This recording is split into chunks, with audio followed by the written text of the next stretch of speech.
Child, if Mike Pence would have drank some of this tea, maybe his hair would have gave off some sort of chemical that would have repelled them flies, honey. But that fly was on his head because he full of shit. If you full of shit, drink some of this tea. It'll purge your system and have you looking good and won't have flies landing in your head. Drop down in the description box to purchase these fine products. Ooh, child. Did y'all get into this presidential debate? Vice presidential debate? Was it everything y'all thought it was going to be? I must definitely say these people have entertained me and gave me a really good show. A lot of things to talk about. A lot of things going through my head. I'm sure they're going through yours. Want to talk about it? Here you go.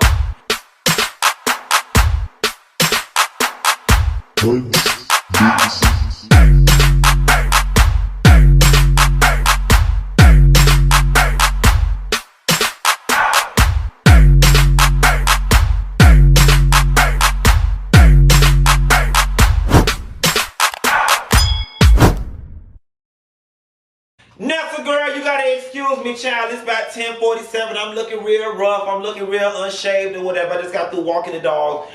And I was gonna wait until tomorrow to do this video, but as I was walking around the building, all these thoughts started coming to my head, and I was like, I gotta get this stuff out now. So look, I've taken some notes. My mind is racing 100 miles per hour. If I miss a couple things, don't hold it against me. Charge it to my head, not to my heart. And if some of it comes out discombobulated, just work with a bitch. Now, before we get into this thing, I first off want to say this, right? I want to say thank you to both Mike Pence and Kamala Harris for actually being civil adults, right? Like, this debate, I actually enjoyed the fact, even though there was a little bit of over talking, that I was actually able to hear clear, concise, definitive defenses from both parties. Now, when we talk about the over talking now, that moderator, she sucked. When it comes to crowd control and security and shutting them down,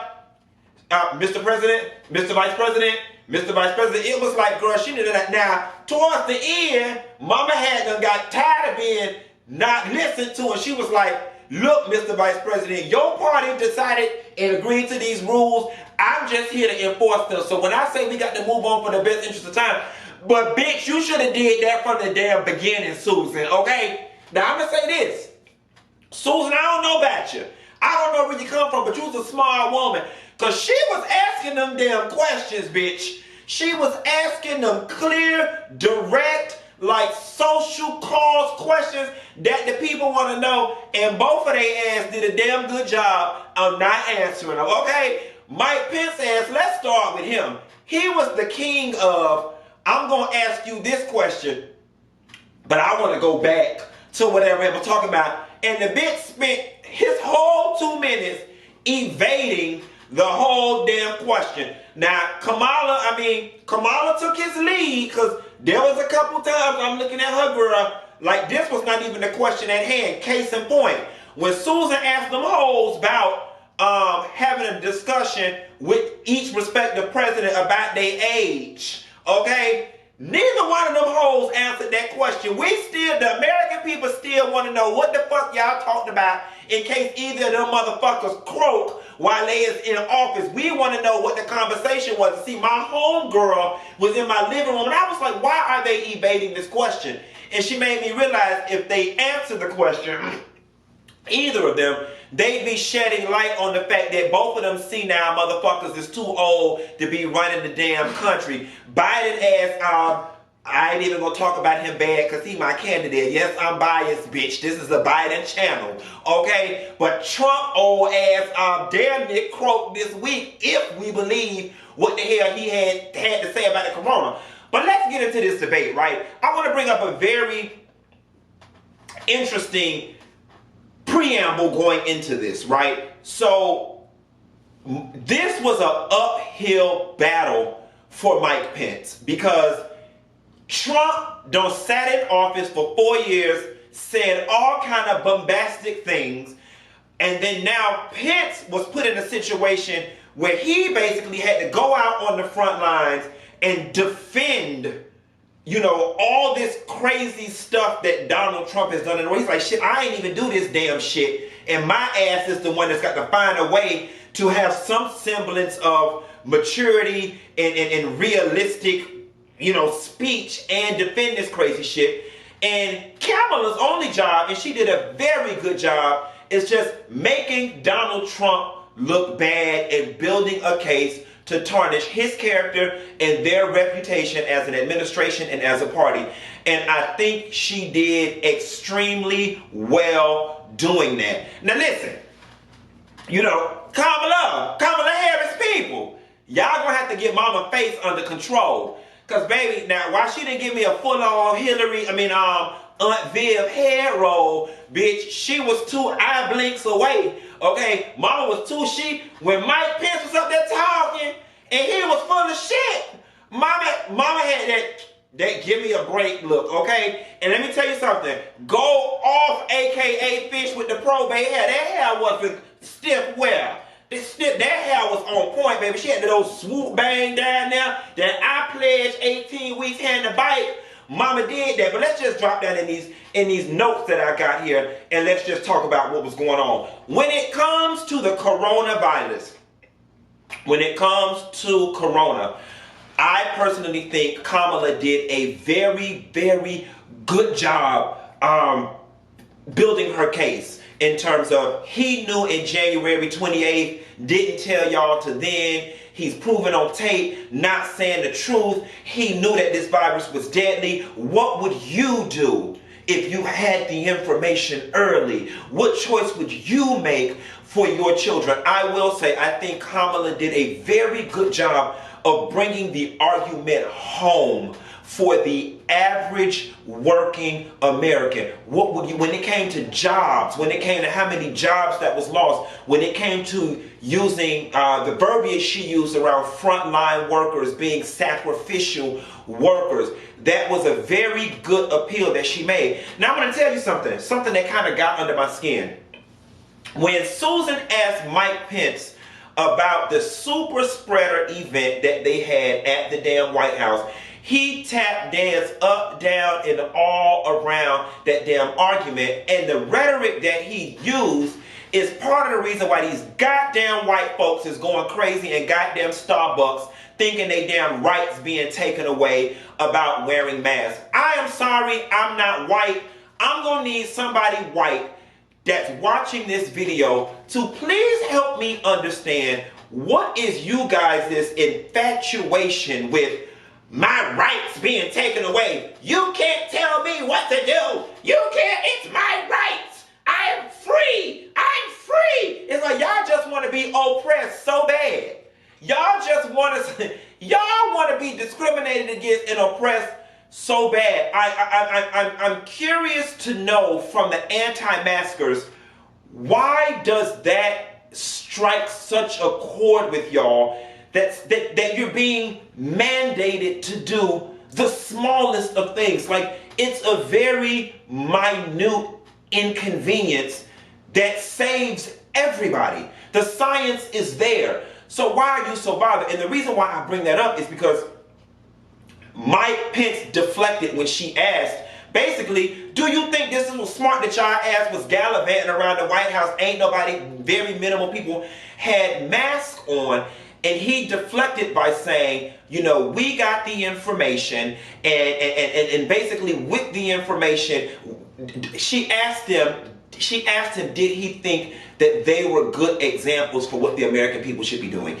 And his response was, we trust the American people to do what's best for their lives with the information, and basically tried to deflect to say if it was Biden and Harris that they would try to put all these mandates on you, and we trust you to do whatever is best for you and your family, basically as we did what we felt was best for us in the garden. And it was like, here they go once again pandering to this fear of folks gonna come in and tell you what to do. And why are y'all so fearful of that, right? Like, help me follow the train of thought. And if it's mass today, something else tomorrow, I can kind of follow that logic. But when it serves for the better interest of your health and the general public health, for me, it's just a stupid argument. Going on to some of the more fear-mongering that Mike Pence did that kind of bothered me. right? And here's where I've come with politics, right? Especially in this contentious time that we're in. I'm so annoyed with people. And I'm here to tell you that I can respect somebody more when they simply say, I'm voting for Donald Trump because I like him, right? I respect that.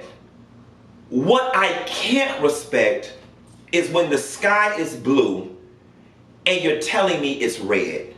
You know what I'm saying? Or when obvious mistruths are being spread, you know they're wrong and you choose to dance around them. Case in point, the fear-mongering around abortion.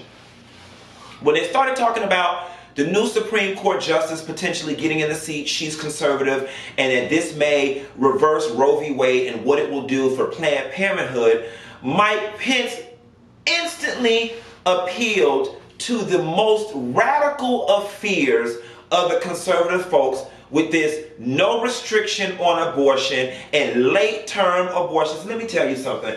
I honestly do not believe, and I've lost a lot of hope in the American people, but I honestly don't believe there is a person walking alive in America that is for anybody having a damn abortion at 8 months. And Mike Pence and all the other pro-lifers know good and goddamn well the Democrats and the pro-life Supreme Court people is not around here trying to pass laws for folks to have 7-month and 6-month abortions. Going back to pro-life, and I told y'all my abortion story, pro-choice, pro-life, I told y'all my abortion story. These days and times, I'm gonna be honest with you, I really don't know how I feel about abortion. But I'm also fair enough to recognize that whatever the fuck I feel should not impact somebody damn else. You know what I'm saying? At the very end of the day, as a man, I really don't even have a dog in this damn fight.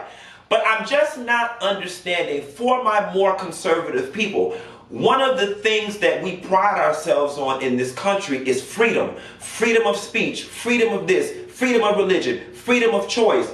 I don't understand how any group of people, Democrat or Republican, feel that based on my personal religious and moral and political beliefs, that my beliefs should dictate the way other people live. I just don't get it. While I'm undecided about how I feel about abortion, bitch, I ain't gotta have one. And I'm of the school of thought, bitch, if you don't like abortion, then don't have one. If you don't like abortion, then don't put yourself in a situation where you have to have one. But I don't think my belief in abortion should dictate what somebody else should be able to do with their life. Let them and God deal with that. Now, when it comes down to China, she got his ass good by China. Because she told him, she was like, I just don't understand what this preoccupation is this man got with China. Done went over there and pissed off this damn man.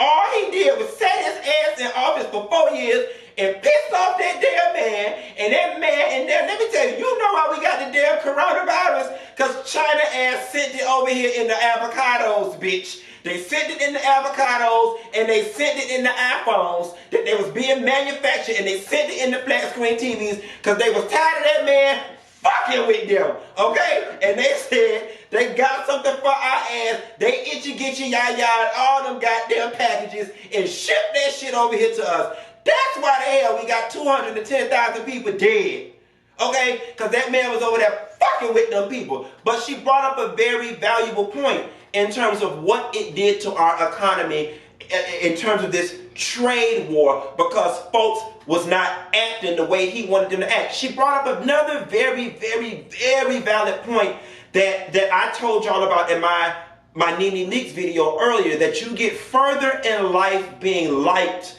than you do qualified. And so when she started talking foreign relations and talking about how Trump has basically fucked up our relationships, or not our, because them other people in them other countries, they let it be known that they don't have a problem with us. They have a problem with him. You know what I'm saying? And she let it be known, as a politician, baby, we are in the relationship business. It is, bitch. It is smile, wave, and kiss babies. And this man done carried his ass down there to the meetings and stuff and done pissed off all these damn people, hanging up the phone on these people, talking about these people crazy in the damn press, and now they don't want to fuck with his ass and in turn don't want to fuck with us. Something that I found very, very, very pathetic in this debate was Mike Pence using that fallen soldier family as a damn prop. I thought that was so pathetic, that you premeditated the fact that you were going to make this emotional appeal about Kaylin, and forgive me because I don't remember the last name, Kaylin, whoever the last name is, the fallen soldier from over there in Benghazi, Benghazi, Azerbaijan, or wherever the hell they was at. Because now I'm going to tell you one thing about it.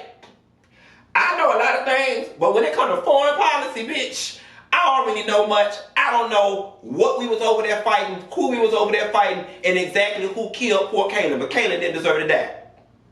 But that ain't the point. The point is, I found it very pathetic that you brought up that family and kept using that family as a prop. And if Joe Biden would have been in office, or what Joe did, but because of what they did and didn't do, Kaylin probably would be alive. And I know Kaylin's family would appreciate, and Kaylin's family was this. I just thought that was pathetic. I was very shocked at the Breonna Taylor question, right? Because it was so niched, and it was so, and I saw the moment when Kamala was answering Breonna Taylor, and she talked about protests. Pence did one of these, and instantly I said, he's going to attack the protesters from the looting and the rioting perspective. And so he asked Kamala, do you think justice was served? And Kamala answered the question as best she could by saying, you know, she kind of danced around it at first with the whole, if you ask Breonna's family, they don't believe so. I don't quote me, but I do think at some point she did definitively say she did not think justice was served in that case. She did. And then she used that as a springboard to talk about police reform, chokeholds, just, you know, training, just different various manipulations that need to happen in law to make law enforcement, you know, more officer friendly and less get your fucking knees on the ground before I blow your head out. Now, when she spoke about the protest and I saw Mike Pence's head flinch, I knew what he was going to do, because it's the argument that I hear a lot of these white folks around Miami holler about all the time about the looting and talking about this person's salon. And the question that, or the idea that seems to be missing a lot of people with this whole looting argument is, you can't define an entire movement by the outliers that are over here looting. I actually do hate that any of the looting and rioting has happened, because for people who are already committed to misunderstanding our cause, it just gave them further reason to be like, y'all are full of shit and what y'all are talking about.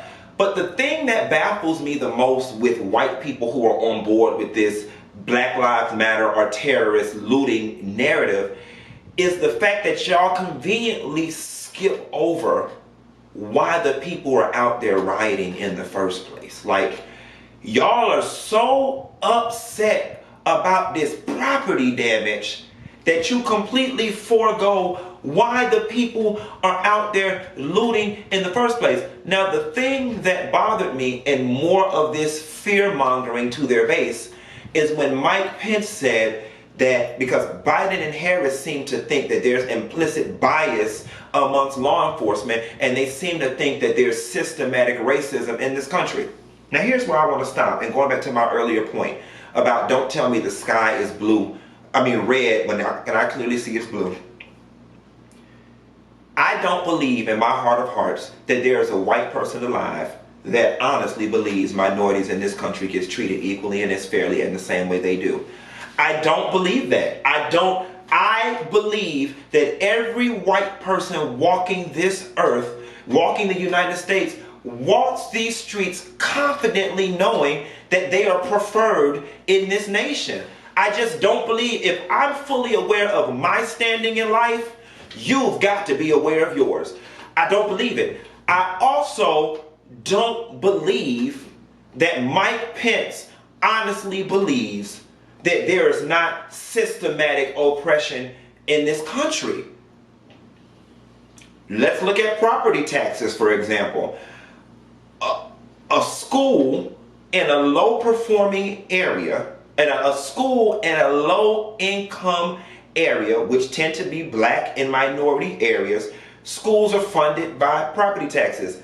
That school in the poorest area will always have less resources than the school in the richer area, which is counterintuitive because the school in the poorer area is the one that needs the most resources. That's a form of systematic oppression. So then they say, well, we gave y'all school choice. We gave African Americans school choice with this ditzy bitch, Betty DeVos. No, what you did was gave people the opportunity to take money out of an already poorly funded school, whatever dollar amount was allotted for that pupil, and go to another damn school, further hurting said school.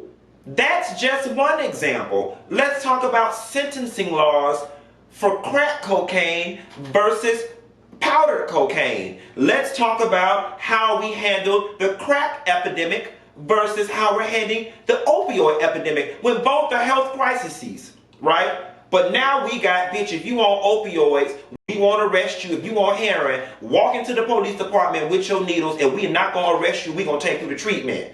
Where was that for people who were on crack? You see what I'm saying? And the list goes on. So to sit here and say that you, Mr. White Man, don't believe in systematic oppression and racism or bias, get out of here. Like, I have honest conversations with a lot of my white friends, a lot of my white male and female, and a lot of my white friends have said to me, Q, white people are scared of black people. They've said this to me. They're like, we're scared. So you white, you know this. You know the conversations that you have at your dinner table about white people. And I'm going to give y'all something to leverage. You know how I know you know, based on the conversations you have about black people at your dinner table? Because as a black person, I know the conversation we have at our dinner table about y'all ass, okay? So, based on the conversations that I have about y'all ass, and what I think about y'all at times, I know you do the same. So to sit here and to suggest that there is not bias, and I'm going to tell you where Kamala really closed his ass, and it made me sit up. When he brought up packing the court, and she was like, I sit on the Senate Judiciary Committee, and of the 50 people that he pushed through in lifetime appointments, not a single one of them was black. What do you say to that? Trump, Pence, of the 50 you pushed through, not a single one has been black? So I guess the next thing you're going to do is what that CEO said, who was it, Wells Fargo, that they have a hard time finding qualified black people in the talent pool. That right there in itself shows bias.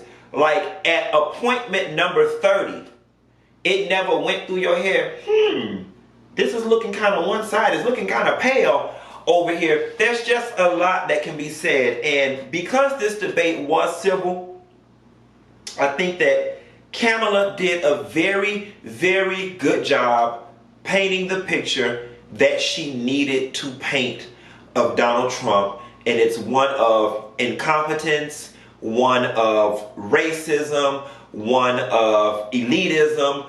When she talked about the tax cuts, for the life of me, I don't understand. And again, just say you like them. But don't try to baffle me with bullshit and defend points that are obviously bullshit. You cannot tell me that cutting taxes for the wealthiest individuals in this country and for the big corporations is in the best interest of American people. And then Pence kept saying, and he put an extra $2,000 in the pockets of American families. That's an extra $166 a month.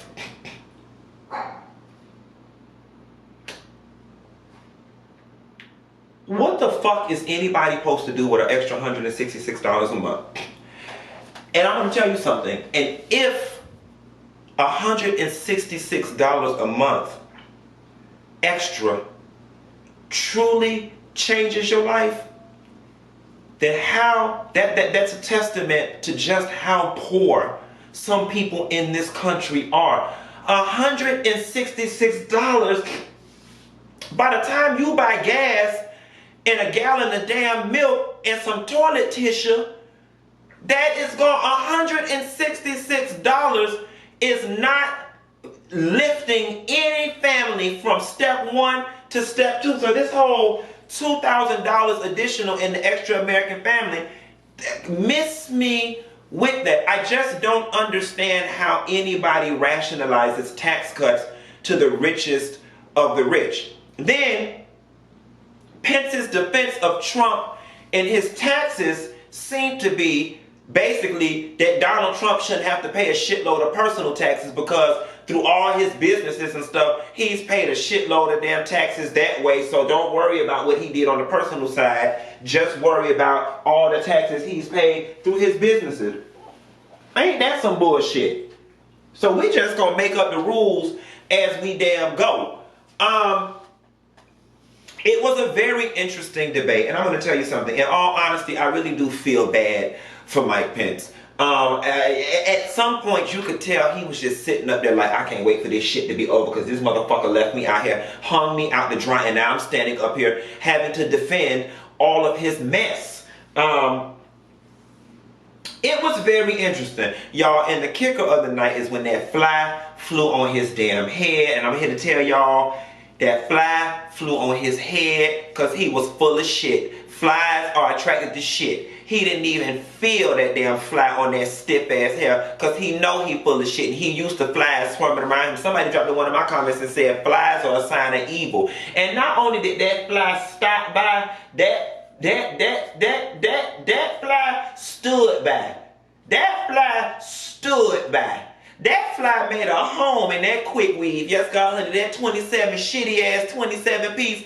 That fly laid some goddamn eggs. While they around here talking about corona spreading in the damn White House, the bitch gonna have Zika virus fucking around with them flies, them larvae that damn fly don't put in his scalp. Y'all gonna be asking Dr. Fauci for some head and goddamn shoulders or some Vidal Sassoon for his scalp. Okay, all in all, you know, it was a good debate. I definitely think both of them did. I think both of them were very well prepared. I enjoyed the discourse. I really did. Like, regardless of where I am on the issues and who I like, I enjoyed watching them go back and forth semi-civilly for the most part and doing what it is they did. I'm trying to think, is there anything else I want to talk about? Oh, last but not least, it would seem to me, not seem to me, y'all, please be aware that Pence and Trump are doing everything in their power to lay the groundwork for a voter fraud defense, right? It would seem to me, if you are what the American people want, and you know that's what the people want, and you the best thing for the country, that you would want as many people as possible to vote. Y'all are doing everything in y'all's power to disenfranchise voters.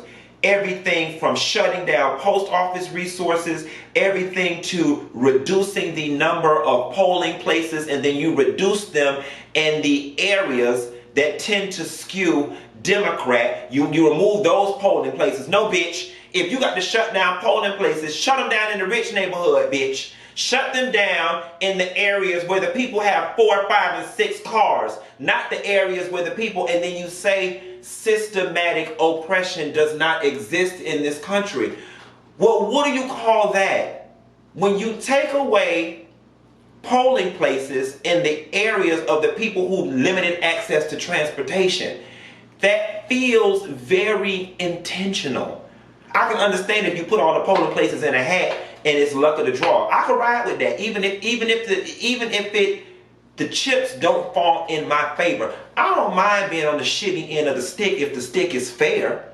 And all I can do is write it off and say, oh well, we got picked, bitch. Grandma, we gonna have to get in a taxi, or we gonna have to get the church bus. We gonna have to get Eddie Long and to come back to life and drive the church bus, or whatever. But you can't tell me, white people, that systematic oppression does not exist, or that voter suppression is not real. This man got on the news and said they selling ballots. I'm still baffled from the last debate as to who buying them. In order to sell something, there's got to be a demand. This whole open ballot, why don't we want open ballots? And if it takes us forever, why don't we want people to have access to ballots? We should be wanting as a country as many people to vote as possible.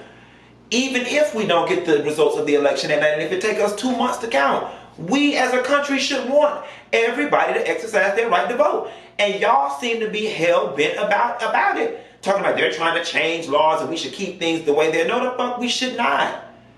No, the fuck we should not. And let's not pretend like y'all have not made it a stern practice of redlining certain areas and redefining voting districts so voting blocks can fall in y'all favor. It's all well documented.